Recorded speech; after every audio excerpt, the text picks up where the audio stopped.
నేను మగవాళ్ళలో ఎటువంటి సంతాన సమస్యలున్నా, ముఖ్యంగా వీరికణాల కౌంటు లేదా కదలికలలో ప్రాబ్లం ఉండి పిల్లలకి ఇబ్బంది పడుతుంటే అటువంటి ప్రాబ్లమ్స్ నేను ట్రీట్మెంట్ చేస్తాను. ముందుగా వారికోసిల్ అంటే మగవాళ్ళలో బీర్జాలలో ఉన్న రక్తనాళాలు ఉబ్బిపోయి దానివల్ల బీర్జాలకి చెడు రక్తం రావటం వల్ల వచ్చే ప్రాబ్లంనే వారికోసిల్ అంటారు. నార్మల్గా ఎప్పుడైనా సరే బీర్జాలలో అంటే టెస్టిస్లో ఉండే రక్తనాళాలు నార్మల్గా ఇట్లా ఉండాలన్నమాట. ఇది బీర్జాలలో రక్తనాళాలు నార్మల్గా ఇట్లా స్ట్రైట్గాను ఉంటాయి. అండ్ దాంతోపాటు ఈ వాల్వ్స్ అని ఉంటాయి. ఈ వాల్వ్స్ కరెక్ట్గా ఈ పొజిషన్లో ఉంటాయి అన్నమాట. ఇది నార్మల్గా టెస్టిస్లో ఉండే బ్లడ్ సప్లై. వారికోసిల్ ప్రాబ్లం ఉన్న వాళ్ళు ఏమైందంటే బీర్జాలో ఉన్న రక్తనాళాలు ఇట్లా నార్మల్గా సన్నగా నార్మల్గా ఉండకుండా ఇట్లా లావుగా ఉబ్బిపోతాయి అన్నమాట. దీన్నే వారికోసిల్ ప్రాబ్లం అంటారు.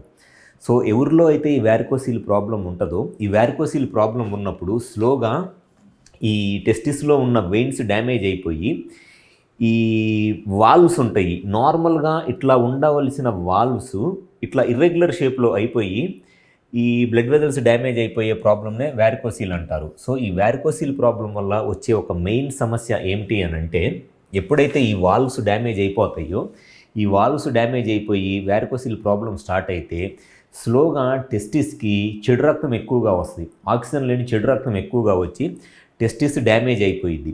అండ్ దానివల్ల టెస్టిస్ టెంపరేచర్ పెరిగిపోయి, నార్మల్గా ఉండే టెంపరేచర్ కన్నా టెస్టిస్ టెంపరేచర్ పెరిగిపోయి స్పెర్మ్ కౌంట్ అనేది బాగా తగ్గిపోయింది అనమాట. ఇది వారికోసిల్ వల్ల వచ్చే ప్రాబ్లము. అయితే ఈ వారికోసిల్ ప్రాబ్లం వల్ల ఏ విధంగా టెస్టిస్ డ్యామేజ్ అయ్యి ఈ టెస్టిస్లో ఉండే బ్లడ్ సప్లై తగ్గిపోవటం వల్ల ఈ స్పెర్మ్ కౌంట్ తగ్గిపోయింది అని అంటే, నార్మల్గా ఎవరికైనా సరే టెస్టిస్ లోపల ఉన్న బ్లడ్ వెజల్స్ ఎలా ఉంటాయి అని అంటే, ఒకటి ఈ రెడ్గా ఉండేది వీటిని ఆర్టరీస్ అంటారు. నార్మల్గా టెస్టిస్కి ఈ ఆర్టరీస్ దగ్గర నుంచి, ఈ ఆర్టరీస్ నుంచి హార్ట్ నుంచి ఫ్రెష్ బ్లడ్ తీసుకొని ఆర్టరీస్ నుంచి వస్తుంది బ్లడ్. ఈ ఫ్రెష్ బ్లడ్లో ఉన్న ఆక్సిజన్ను టెస్టిస్ యూస్ చేసుకొని దాని నుంచి sperm count and testosterone hormone produce చేస్తుంది.